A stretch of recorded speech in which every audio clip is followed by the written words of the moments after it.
Ang programang ito ay rated SPG. Striktong patnubay at gabay ng magulang ang kailangan. Maaaring may masiselang tema, lengguwahe, karahasan, sexual, horror o droga na hindi angkop sa mga bata. Dahil bistado na si Moira dahil sa pagsasalita ng kanyang kaibigan na si Nerissa ay talagang nagdulot ito na natutok ang mga investigasyon dito sa kanya.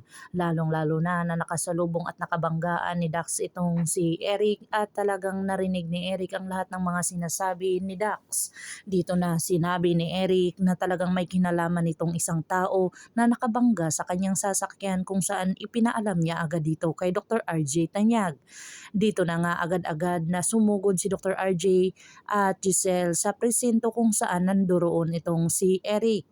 Dito na nga pinaamin ni Dr. RJ Tanyag itong si Dax upang ito ay malaman kung sino talaga ang may salarin ng pagkidnap kay Don Pepe.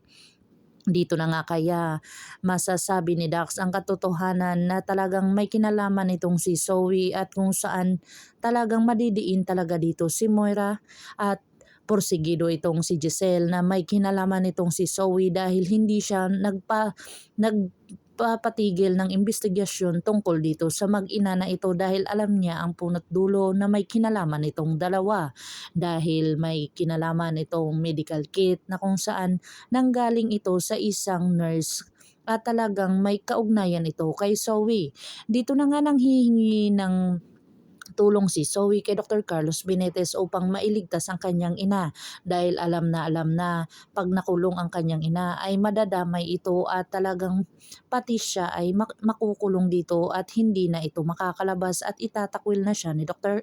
RJ Tanyag. Dahil sa mga kasinungalingan ay talagang magagawa lahat ni Zoe ang kanyang mga iniisip na kung saan tutulungan ito ni Dr. Carlos Benitez na makatakas. Pero ito ay magkakaugnay na naman dahil sa pag-alis nila ni Dr. Annalyn Santos ay talagang makikita niya itong si Moira na nandoon din sa Japan at talagang makikita pa niya ang kasabwat nito ni Dr. Carlos Benitez, ni Moira at saka ni Zoe.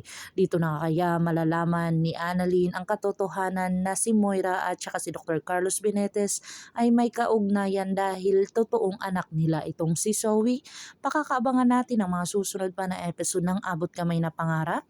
If you like my story, please like, share, and subscribe para ma-update po kayo sa mga susunod pa. Yun lamang po at maraming salamat.